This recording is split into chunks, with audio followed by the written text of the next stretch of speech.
这是一部尺度大到国内禁播的电影，18岁以下人士不建议观看。看看这个女人把男人迷晕后，用强力胶水粘住他的嘴，然后绑在浴缸中浸泡男人的身体，还给他的血管注射牛奶、可乐，各种各样的液体。接下来的几天精彩不断，他不仅用针线把男人的嘴巴缝住，还滴蜡火烧，直到他玩腻了才用刀子结束男人的生命。可他不知道的是，这一切都被他的变态房东通过针孔摄像头看得清清楚楚。当变态房东碰上变态女租客，到底谁能更胜一筹呢？房东老人是个偷窥狂魔，让人没有想到的是，几个月前他还是一个穷困潦倒的中年大叔，成天顶着个婆婆头，一身旧绿色睡衣到处瞎晃悠。可能他自己也没有想到有一天能撞大运，他那有钱的远房叔叔狗带了，给他留了一栋老公寓，他马上由二混子变成了中年包租公。为了满足自己那难以启齿却能让他乐在其中的癖好，老人将公寓里里外外重新翻修了一遍，在每一个房间里都安装了针孔摄像机，然后在大学附近张贴租房广告。租金虽然不贵，但租客的条件很高，老人可是凭着变态的直觉精心挑选偷窥对象的。他只要正常人，不是用功上进的乖巧学生，不是枯燥乏味的上班族，不是勤俭质朴的和乐家庭，而是拥有混乱潜质，看似平常无过却可以窥视到秘密的正常人。很快老人就招到了这样的8个人，他们表面正常无比，实则各怀鬼胎。第一个房间的租客是单亲爸爸王叔和他的女儿，老人观察到这个爸爸不正常，看向女儿的眼神很诡异。第二个房间是一对基佬令狐和郭丽，老人从来没有接触过这方面的人，额外允许他们住下来。第3个房间是每天死宅的废柴大学生，整天待在房间里打游戏。不仅如此，他还总是幻想着自己会特异功能。第4个房间是一个性感妖娆、走路艳光四射的女人陈小姐，她本身只是一个小职员，却靠着自己的魅力同时交往着不止一个男人，夜生活那是相当的精彩。但体会最深的是住在他楼上的租客老张。身为体育老师的老张整天顶着一副衰样，唯一的乐趣就是喜欢喝过期的牛奶，然后拿着听诊器偷听楼下的动静，隔空自己就能完成生命的大和谐。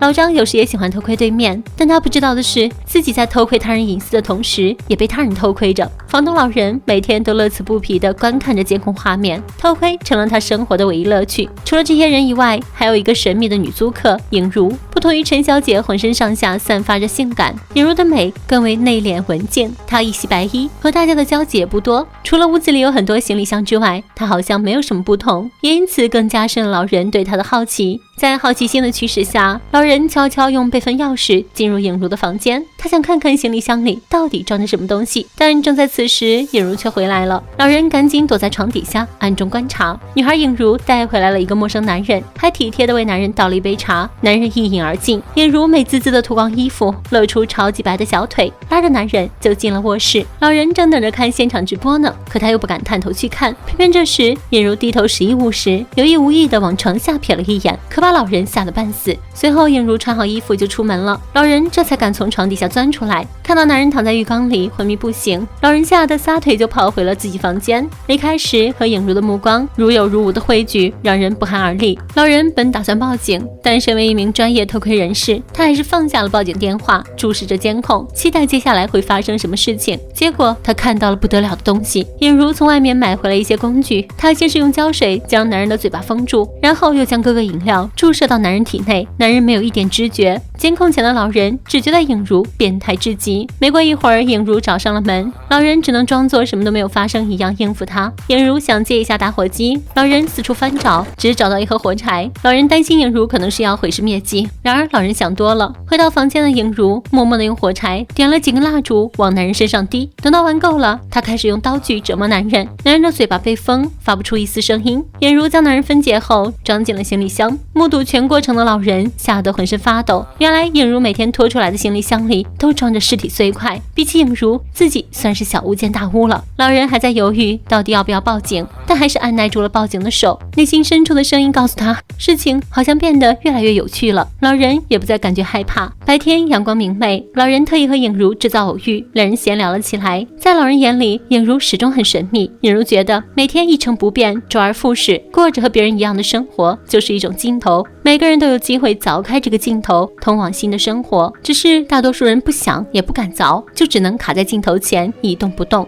这些话咱们正常人听不懂，但作为变态潜力10级的房东老人立马懂了。连影如都敢杀人，自己有什么理由不敢呢？他决定帮助大家凿开这个镜头。晚上老人摆起了宴席，招待他的租客们。宴席上的肉就是影如杀掉的那个男人，租客们毫不知情，吃得津津有味。饭桌上互不相识的几人侃侃而谈，表面上风平浪静，私底下却暗潮涌动。第二天早上，老人开始行动了。第一步，他买了些春药，将浸泡过春药的蚊香放进单亲爸爸王叔的屋内。王叔对儿童有着难以言喻的特殊癖好，随着蚊香的慢慢燃尽，王叔变得焦躁难耐，不过他还是坚守住了自我。第二步，将安眠药下在了宅男的可乐里，在他睡着后扒光衣服转移到其他地方。每次都在不同地点醒来的宅男兴奋至极，误以为自己拥有了瞬间转移的能力。第三步，趁着陈小姐出门，老人故意将租客们房间的钥匙丢在体育老师老张的门口。捡到钥匙的老张克制不住内心的冲动，偷偷打开陈小姐的门，肆无忌惮地闻遍她房间里的每一寸，马桶都不放过。一次次得手让她变得愈发疯狂，最终还是没能控制住自己，侵犯了陈小姐。这一切老人都尽收眼底，但他依然乐此不疲地继续着自己的游戏。这次老人故意将宅男的毛发放到基佬的床上，郭丽一怒，令狐嫉妒心强，就让他们相互猜忌。见到时机差不多成熟，老人又将昏死的宅男搬到基佬的房间内。回来后的令狐果然误会了郭丽，一旁的宅男还试图解释，说自己练成了瞬间移动才会出现在这里。这种鬼话令狐完全不信，直接把他当作精神病轰出了门。房间内，郭丽和令狐打成一团，郭丽失手杀死了令狐。老人故意打电话询问郭丽房间里面发生了什么，郭丽扯了个幌子糊弄了过去。老人很清楚，一旦人开始撒谎就回不了头了。冷静下来后的郭丽准备将尸体清理掉，就在他出门去挖坑的时候，老人进入了他的房间，将令狐的尸体拖到宅男的床下，然后他又拖着昏死的宅男藏到陈小姐的床下。就在陈小姐和上司战得正酣时，宅男突然从床下冒了出来，上司误以为陈小姐是要让自己难堪，暴打了他一顿。宅男却在旁边一个劲地炫耀自己有超能力。好在老张进入房间赶跑了上司，可陈小姐却一点都不领情，上司跑了，自己的前途也就没了。陈小姐怒骂老张是个矮矬穷，老张怒了，直接一巴掌打了过去，又补了2脚，告诉陈小姐自己之所以离婚就是因为爱家暴。在老人的帮助下，所有人的生活都乱了套，但是所有人的欲望本性也越发暴露无遗，好像所有人都是受害者，却又很难让人同情。另一边，杀人魔影如绑架了王叔的女儿，强行将老鼠塞到小女孩的嘴里，并用胶布封上。监控里看到这一幕的老人觉得影如是在和自己比谁更变态，于是他悄悄救出了女孩，并将女孩转移到了老张的衣柜里。刚回家的王叔发现女儿不见了，于是就到对门询问。陈小姐告诉他，老张有所有人的钥匙，指不定就是他带走了孩子。与此同时，刚到家的老张就听到衣柜里有动静，打开一看，发现是王叔的女孩正不停地呜咽着。诧异之时，又听到王叔大力敲门的声音。为了不让女孩发出声音，老张捂住了她的嘴，却不小心将她蒙死。开门后，王叔急切地询问女儿的下落，见老张支支吾吾不敢回答，王叔断定女儿就在里面。果然在衣柜里发现了不省人事的女儿。这种情况下，老张就算是跳入黄河也洗不清了。王叔第一时间就和老张干架，自带暴力因子的老张脾气上来了，抡起球棒将王叔砸死。冷静下来后，老张才意识到自己犯了大错。另一边，挖完坑的郭丽从外面回来了，发现房间内不见了令狐的尸体，郭丽彻底慌了，第一时间就联想到宅男。同样慌张的还有宅男。